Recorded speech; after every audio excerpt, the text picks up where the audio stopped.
Hey there, viewers, and welcome back to Grumpy Monkey Garage, where today, by viewer request here, Mr. John Yang asked us to do top 5 trucks under $5 grand, and we're going to do 2 separate segments, one for the small trucks, that's today, and one for the full-size trucks. We'll do that some other time.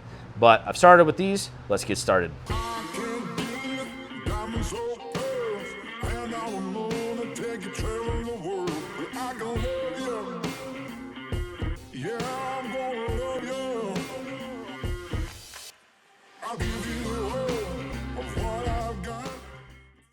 All right, so in the small truck category, there's a lot of different options, but there's not a lot of different variety. Like, there's only so many makes and models of small truck. So we got year specific, or year range specific at least.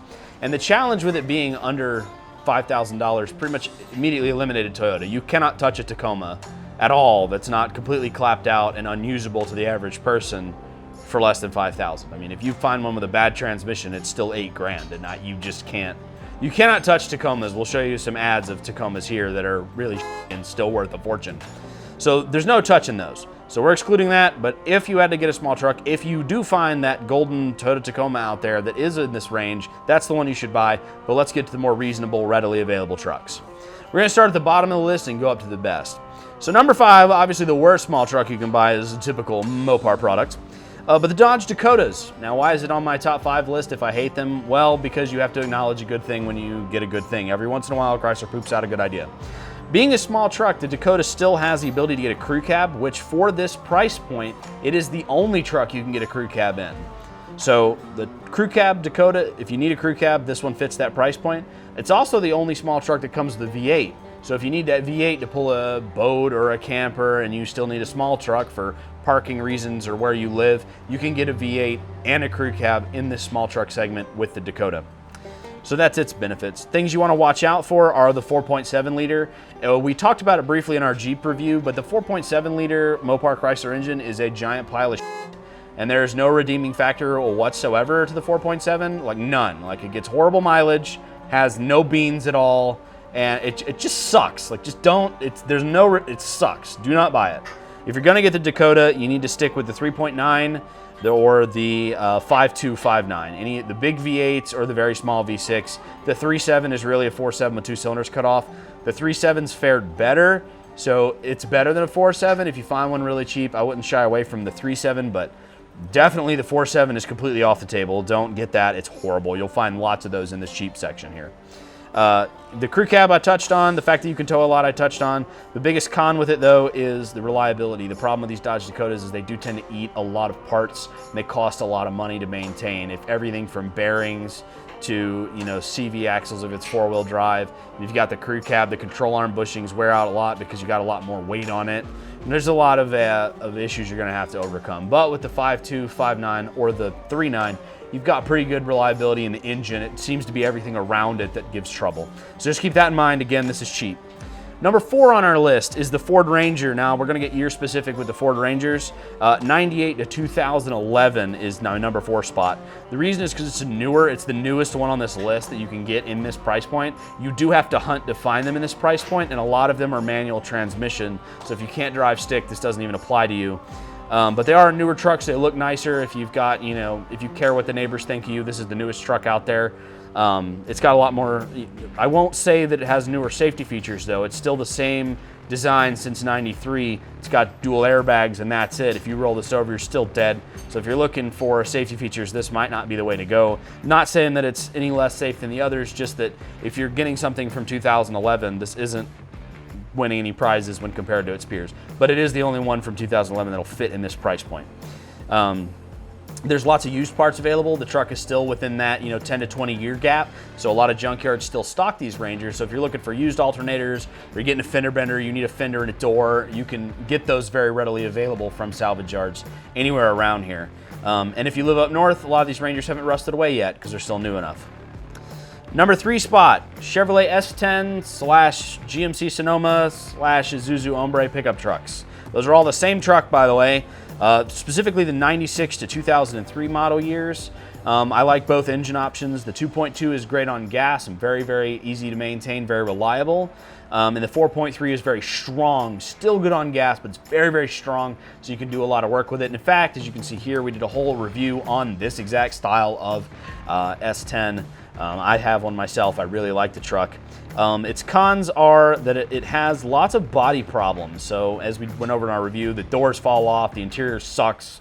You know, there's not a lot of creature comfort that stays functional in these trucks. You'll get one in great shape, and 3 months later, you've put $100 in interior parts in it just because they keep breaking.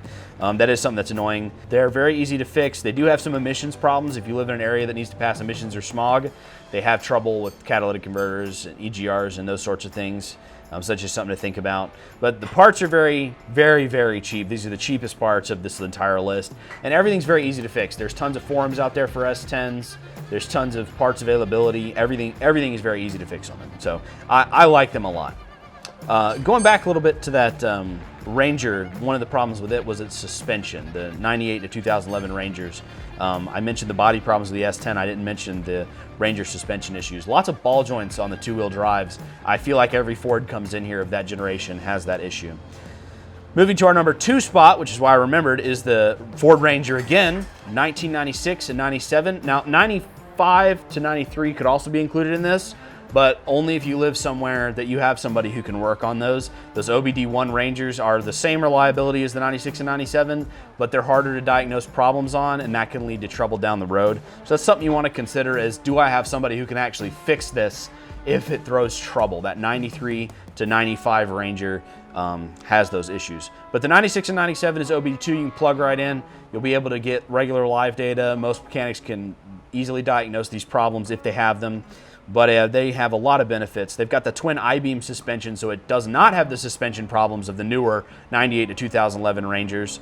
The 3.0 was a great engine, pretty reliable, really good gas mileage. I'm very happy with mine. Some people say if they run a little too hot, the heads are really prone to cracking. I have not experienced that on my Ranger, but I have seen it on others, but usually they've been severely overheated, and that's what caused it. So as long as you change your coolant and don't let it overheat, you won't have those issues. All of the 4 cylinders were good in 96 and 97. I believe they were all the 2.3. The negatives here is the very small cab. You don't get a lot of cab space, even with the extended cab. This is before the suicide doors came around, so you don't get that extra space back there. And then the Ford issues. For instance, they don't label their fuse box. So if your headlight fuse blows and you're trying to find which fuse is for the headlights, you have to check every single one if you're on the side of the road if you don't have internet. Otherwise, you're going to have to Google the layout every single time and find some guy on the internet who's actually given accurate data. But they don't label their fuse box, which I found very irritating. So that's something. Also, they're very hard to work on. There's not a lot of workspace as compared to these other trucks I've listed. So that's something to take into consideration. The last positive on those Rangers is fantastic miles to the gallon. You can get great gas mileage out of those things. And our number 1 spot for the best truck you can buy under $5,000 that can kind of do everything we've touched on is the Nissan Frontier. Now that includes the hard bodies, because we're going to go 1996 to about 2004, early 2005 Frontiers you can get for that price point. They're rock reliable with the 2.4. They did have a radiator issue later in the 04, 05 and onward years where the transmission cooler, if you had an automatic, would fail and mix coolant and transmission fluid together.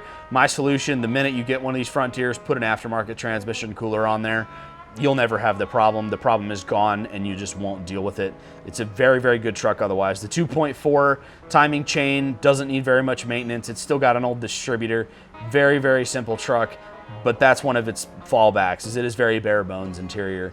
You don't get a lot of creature comforts. You're going to get things more so than the S10. You can still get cup holders. You still get radio, air conditioning, and all that stuff is going to work.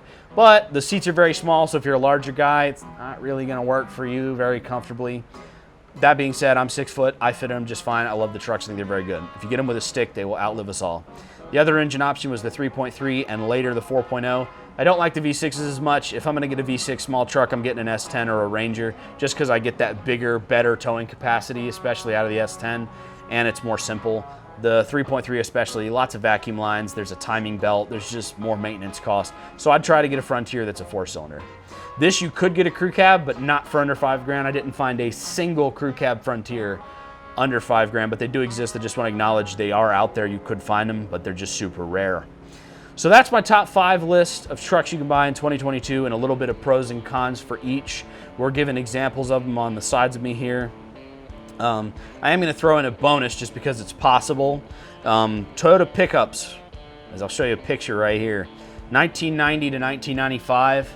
I would put these on this list if you can get them with the 4-cylinder. The 3.0 Toyota engine had a head gasket problem, and you didn't even have to overheat these. They would just blow up, and that was pretty problematic for them. Still good, but if you could find one in that $5,000 segment, I am a Toyota believer through and through. They are really good trucks, but trying to find them, and as you see from these price points that I'm showing you here, they're just obnoxiously expensive. You just can't touch these price points. So because of that, it's a bonus on the list. If you find one that cheap, maybe Mima is selling one down the street, or it's a family hand-me-down, I would definitely take this all day.